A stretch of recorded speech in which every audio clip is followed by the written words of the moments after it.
최근에 이선균 씨를 필두로 해서 연예계 전반에 뭐 마약이 확대되는 거 아니냐, 막 연예계가 바짝 긴장하는 사이에 터져나왔던 이름이 바로 G드래곤이잖아요. 그런데 G드래곤이 지금 초강경 대응을 예고하고 나섰다면서요, 박성배 변호사님.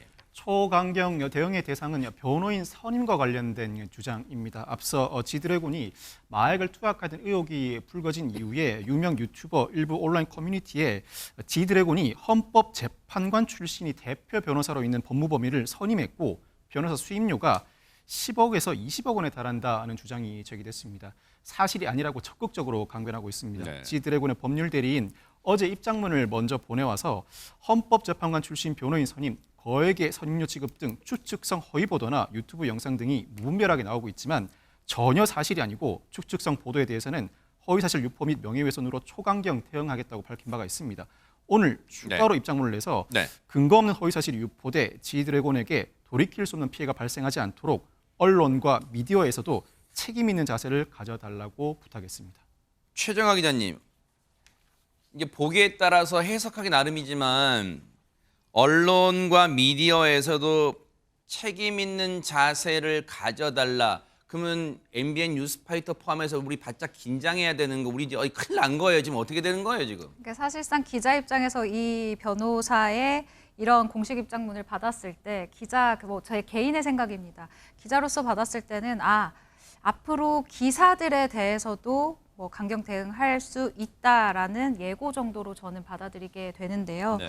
일단 G드래곤이 이 변호인을 선임한 뒤에 어제입니다. 인천경찰청 광역수사대 마약범죄 수사계에 선임계 그리고 변호사 의견서를 냈습니다. 무엇보다 중요한 것은 자진출석 의향서를 제출했다라는 점인데요. 나오겠다는 거예요? 네, 스스로 이제 경찰에 가서 조사를 받겠다라는 의지를 나타낸 것입니다. 언제 나온대요? 네, 오늘 이 G드래곤의 법률 대리인이 이틀 연속이죠. 오늘도 입장문을 내고 다음 달 6일, 그러니까 11월 6일 인천경찰청 마약범죄수사계에 자진 출석한다라고 날짜를 아예 밝혔습니다. 네. 그러면서 수사에 적극 임할 것이고 신속한 수사 진행을 통해서 이 실체적으로 진실에 다가갈 수 있도록 이 억울함을 조속히 해결하기 위해서 수사에 필요한 일체의 자료를 이미 제출할 것이다라는 의지를 나타냈습니다. 모발 및 소변 검사에도 적극적으로 임할 것이다라는 사실을 덧붙였는데요. 경찰 관계자에 또 확인을 해보니까 일단 G드래곤 측과 날짜 조정은 이미 끝났다고 합니다. 그래요? 네, 그래서 6일에 오후 중에 소환해서 조사할 계획이라고 합니다. 11월 6일이면 이제 다음 주 월요일 정도 되겠네요. 네. 다음 주 월요일 나갔다. 근데 장민 변호사님 요거 하나 여쭤볼게요.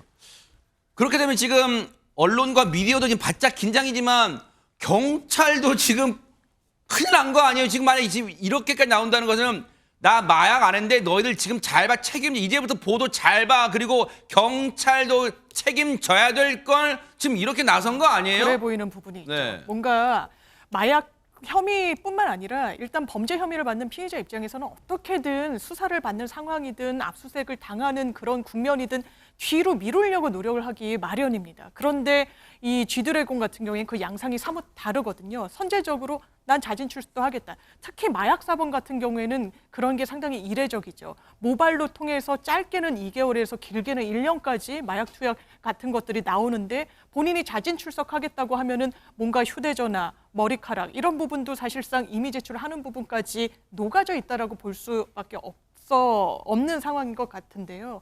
그렇다면 이렇게 적극적으로 나오는 데는 뭔가 합리적인 근거는 있나? 라고 일단 대중들은, 일단 독자들은 생각할 수밖에 없는 부분이 있어서 이런 여론전에 나서는 것인지 또 범죄와 관련해서도 정말 혐의가 없다라고 G드래곤 스스로 확신하는 무언가가 있는 것인지 지금 논란이 더 커지고 있는 것 같습니다.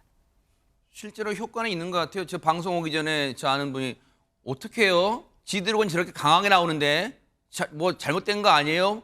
보도 잘못된 거 아니에요? 다 걱정하더라고요. 어떻게 될지 한번 지켜볼게요. 아직은 모르는 거니까요.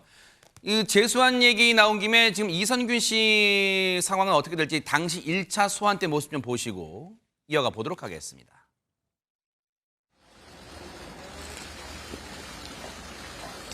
혹시 오늘 어떤 부분을 좀 중점적으로 소명하시는지 좀 궁금합니다. 휴대폰 이미 제출했고요. 다음 정식 조사 때 필요한 요청사항들 잘 응하고 왔습니다. 추후에 조만간 조사 불러주신다고 하니까 그때 성실히 답변하겠습니다. 임하겠습니다. 죄송합니다.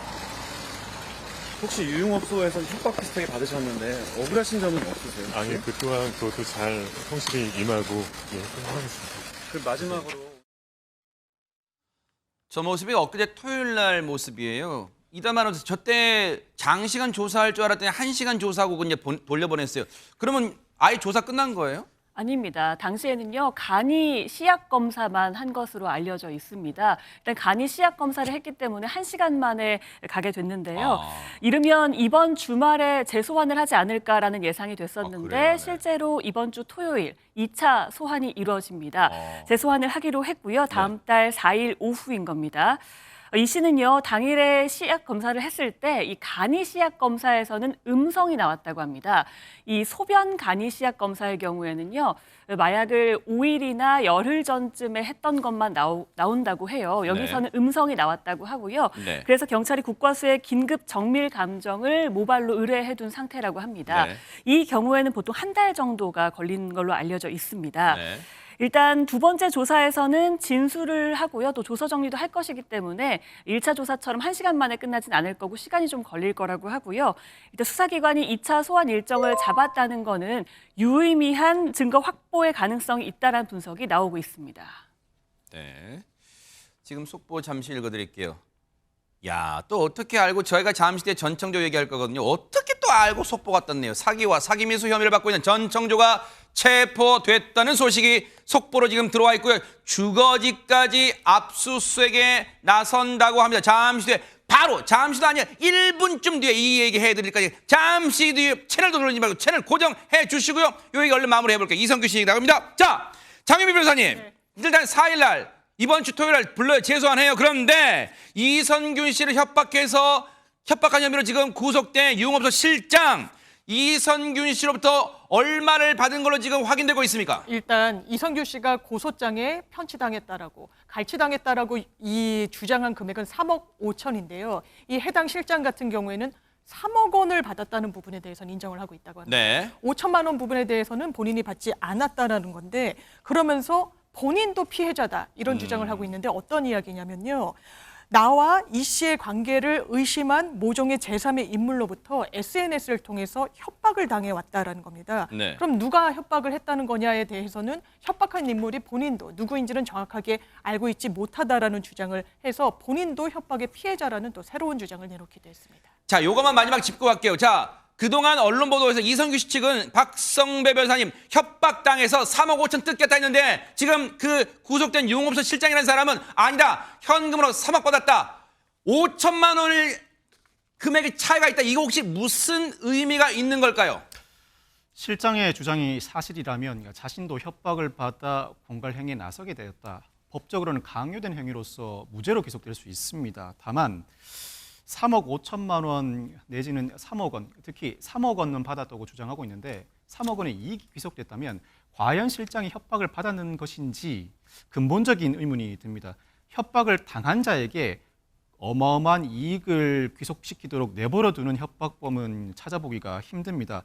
이 공갈 혐의가 인정될 경우 3억 원을 지급받았다고 하더라도 적어도 징역 3년 선고가 예상되는데 실장 입장에서는 그렇지 않아도 마약 투약 혐의로 구속된 상황에서 공갈 혐의까지 더해지게 되면 상당 기간 복역해야 한다는 위기감이 몰려 있는 것 같습니다. SNS로 접근한 1호부터 협박을 당했는데 협박한 인물이 정확히 누구인지는 모른다고 하고 있습니다. 네. 근거를 제시해 줘야 합니다. 그 근거가 상당히 구체적이어야 하고 접촉한 경위부터 협박에 이르기까지 과정 그리고 이후에 돈의 지급 과정 내지는 분배 과정도 온전하게 밝게 실체관계를 해명할 수 있는 단서를 제공해 줘야 합니다. 만약 누군가 실제로 협박을 했다면 실정과 협박범 사이에 서로 책임을 떠넘기는 과정에서 어느 정도 실체관계가 규명될 것 같습니다. 일단 이 부분 지켜볼 거예요. 왜냐하면 협박은 또 다른 이제 이 수사 대상이니까요. 일단은 마약 혐의와 또 다른 별개 두 갈래 쪽으로 협박도 좀 지켜볼게요. 차분하게 뉴스파이터가 따라붙어 보도록 하겠습니다. 자, 여러분과 함께하는 김명준의 뉴스파이터 이제 다음 얘기로 넘어가 보겠습니다. 보고 계십니까? 대박 사건. 네, 안녕하십니까? 김명준입니다. 여러분과 함께하는 뉴스파이터, 다양한 소식과 뉴스를 보고 싶으시면 화면 오른쪽을 꾹 눌러 구독해 주시길 바랍니다. TV로도 유튜브로도 여러분께 한 발 더 다가가겠습니다. MBN 뉴스와 뉴스파이터를 사랑해 주셔서 고맙습니다.